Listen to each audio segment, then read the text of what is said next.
wabarakatuh. Selamat pagi rekan-rekan semua. Jadi sesuai agenda kita hari ini, kita akan membahas strategi peningkatan penjualan serta potensi pengembangan produk baru, khususnya untuk varian rasa baru untuk teh pucuk. Jadi diharapkan untuk seluruh divisi untuk dapat menyampaikan pendapatnya agar kita dapat mengambil keputusan yang terbaik. Oke, untuk Pak Denny silakan untuk membuka rapat ini. Oke, terima kasih Ica. Selamat pagi semuanya. Pagi Pak. Sebelum kita mulai, saya ingin mengapresiasi kerja keras kita semua selama ini. Kita semua tahu bahwa teh pucuk telah menjadi salah satu produk unggulan kita, dan itu tidak lepas dari kontribusi setiap divisi di sini. Saat ini, meskipun teh pucuk memiliki pasar yang stabil, kita menghadapi persaingan yang ketat. Hari ini kita akan membahas peluang untuk mengembangkan varian rasa baru serta kemasan baru yang mungkin bisa menjadi langkah besar bagi kita. Maksud Pak, mungkin kita bisa mulai dengan menganalisis rasa apa yang paling digemari oleh konsumen. Benar, untuk lebih mengefisiensikan ide varian apa yang akan kita luncurkan, lebih baik kita menyoroti yang paling digemari oleh konsumen. Bagaimana informasi yang didapatkan, Salma? Baik Pak, menurut lapangan, informasi yang didapatkan dari datanya adalah rasa buah-buahan paling digemari di konsumen, terutama di negara tropis seperti Indonesia.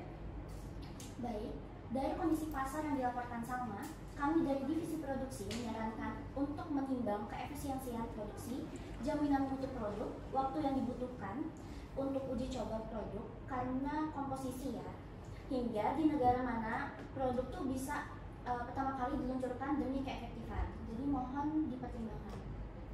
Nah, untuk mewujudkan semua itu, apakah kita perlu menambah jumlah pekerja? Jika iya, kami siap untuk membuka penerimaan pekerja baru. Atau jika perlu menaikkan volume pelatihan untuk membuat program pelatihan baru, kami akan berusaha sebaik mungkin untuk meluncurkan program baru yang lebih efektif dan efisien. Dari kami Pak, kami yakin upaya dalam penambahan jumlah produksi yang terus kami kembangkan dapat menutup kebutuhan produksi tanpa penambahan pekerja, mengingat proyek saat ini telah dibekali dengan pelatihan yang memadai. Hanya saja pengefisienan energi akan sedikit terpengaruhi dan kami membutuhkan waktu untuk menyesuaikan penambah produksi yang akan meningkatnya. Saya harus mengingatkan bahwa setiap produk baru harus melalui proses perizinan BPOM dan sertifikasi alam. Ini bisa memakan waktu beberapa bulan. Jadi kita harus memperhitungkan timeline sebelum memutuskan peluncuran resminya. Dari tim kami pun akan memastikan bahwa mutu bahan baku yang akan kita gunakan sangat terjaga, sehingga aman dan lolos sertifikat BPOM serta MUI. Selain itu, negosiasi antar perusahaan dan pemasok lainnya akan kami tekankan sehingga dapat menekan angka modal pada awal. Kami telah melakukan hitung cepat mengenai rencana ini. Jika kita dapat menarik minimal 15 pelanggan baru dalam 9 bulan pertama, kita bisa mencapai titik impas dalam 1 tahun. Bagaimana dengan Aur? Apakah ada rekomendasi mengenai strategi pemasaran yang bisa mewujudkan perhitungan ini? Ya, ada. Jadi kalau dari marketing, strategi marketing dapat kami rekomendasikan adalah dengan penyerapan AI dalam pengiklanan. Selain menghemat biaya dan analisis kami mengenai efisiensi jangka waktu penggunaan dalam tren pun mendukung AI dapat digunakan lebih panjang dibanding dengan iklan melalui influencer yang lebih populer saat ini. Kami juga merekomendasikan peluncuran pertama itu diluncurkan di Indonesia karena mengingat negara kita beriklim tropis dan tempat produksi dari teh pucuk harum sendiri. Ini juga akan mengefektifkan targetan dan dapat mengurangi modal kita untuk distribusi. Saya sangat setuju dengan peluncuran di Indonesia karena ini akan mempersingkat waktu pendistribusian keluar, sehingga kita hanya fokus pada lini produksi yang akan memakan waktu beberapa lama melewati tahap uji. Sisanya dapat digunakan oleh divisi legalitas untuk melakukan sertifikasi. Baik, saya akan mencatat dan menyiapkan anggaran jika pemasaran memang menggunakan teknologi AI serta mencakup distribusi di seluruh Indonesia.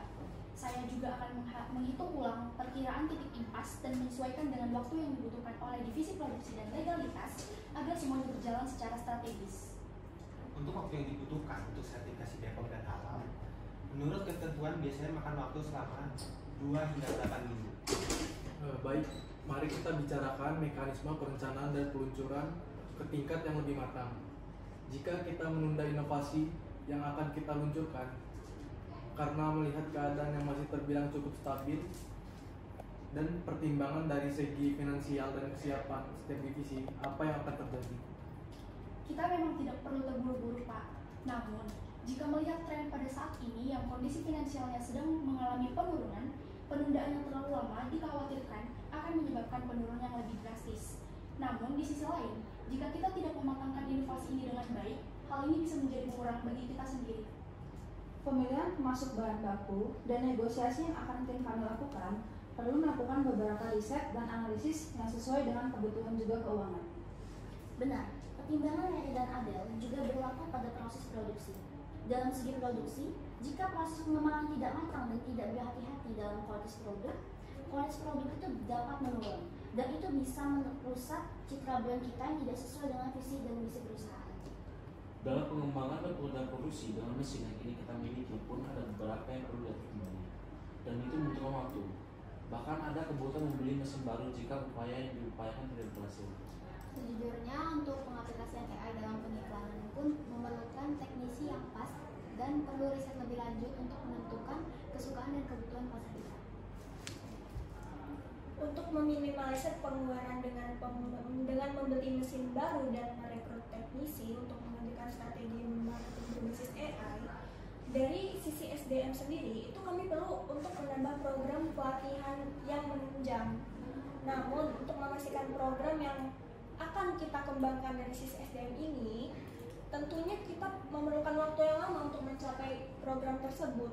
Mohon pertimbangannya Pak Denny. Baik, dari semua pertimbangan tersebut, kita benar-benar memerlukan strategi yang efektif. Salma, coba untuk melakukan riset secara langsung terlebih dahulu mengenai rasa yang paling digemari oleh konsumen. Saya yakin dengan hal tersebut, strategi ini akan lebih terarah. Baik Pak, tentu. Kami siap untuk melaksanakan riset secara langsung, melalui online ataupun offline secara bersamaan untuk mengoptimalkan martabat kita. Saya usahakan dalam waktu 2 minggu, informasi yang dibutuhkan dari lapangan akan dikumpul. Maaf, saya membawa anjing, jadi agak berisik di sini. Maaf, oke, jangan. Saya yakin dengan hal tersebut juga strategi ini akan lebih terarah. Baik, setelah kita mendapatkan segala informasi di lapangan, baru kita memikirkan strategi terbaik untuk setiap divisi mengoptimalkan kebutuhan dan keperluan masing-masing. Namun, saya harap divisi lain pun segera mengembangkan upaya yang telah disampaikan dan membuatnya seefektif mungkin mengikuti laporan yang akan Salma berikan secara berkala.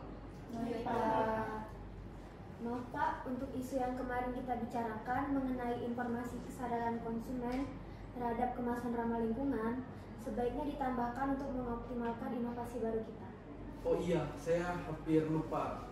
Terima kasih telah mengingatkan Ica. Beberapa waktu lalu, saya menerima informasi bahwa konsumen mulai sadar tentang pentingnya kemasan yang ramah lingkungan. Bagaimana pendapat kalian? Pak Denny, izin masuk. Menurut saya, dari sisi produksi, ini akan menjadi tantangan yang sangat besar. Kemasan kertas mungkin lebih ramah lingkungan, tapi kita harus memastikan bahwa kemasan tersebut tetap bisa melindungi produk dengan baik. Selain itu, biaya produksi kemasan kertas bisa lebih tinggi daripada plastik. Kita harus mengoptimalkan itu dengan baik. Jika dilihat dari sisi keuangan, ini akan semakin mempengaruhi margin keuntungan kita. Jika biaya produksi meningkat, kita harus mempertimbangkan apakah konsumen bersedia membayar lebih untuk kemasan yang lebih ramah lingkungan. Tapi, ini menjadi hal yang bertentangan dengan misi perusahaan kita. Iya benar, tapi kalau dari sisi pemasaran, hal ini tuh bisa menjadi nilai tambah yang besar. Banyak konsumen kan saat ini mulai peduli dengan isu lingkungan. Kalau kita bisa memposisikan diri sebagai brand yang peduli lingkungan, ramah lingkungan, ini bisa menarik lebih banyak pelanggan lain. Jadi kita punya pro dan kontra di sini. Bagaimana jika kita melakukan uji coba terbatas untuk kemasan kertas ini? Kita bisa memulai dengan satu varian rasa dan melihat respon pasar. Kita bisa perlahan beralih ke kemasan ramah lingkungan untuk seluruh produk kita. Saya setuju dengan uji coba terbatas. Dengan begitu, kita bisa mengevaluasi tantangan teknis dan biaya sebelum mengambil keputusan.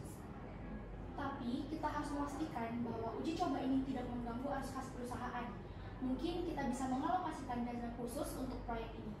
Dan juga kita bisa mempromosikan ini sebagai langkah awal kita menuju keberlanjutan. Hal ini juga bisa menjadi kampanye yang kuat untuk menarik perhatian konsumen. Baik, sepertinya kita sudah menemukan solusi. Kita akan melakukan uji coba terbatas untuk kemasan kertas pada satu varian rasa, sambil memantau respon pasar dan dampak keuangan. Apakah semua setuju? Setuju. Dengan keputusan ini, kita menargetkan laporan progres dalam 2 bulan ke depan sebelum kita mengambil keputusan produksi massal. Saya harap seluruh tim dapat bekerja sama untuk memastikan ini berjalan dengan baik. Terima kasih semuanya. Rapat kita akhiri di sini. Terima kasih Pak. Terima kasih, Pak. Terima kasih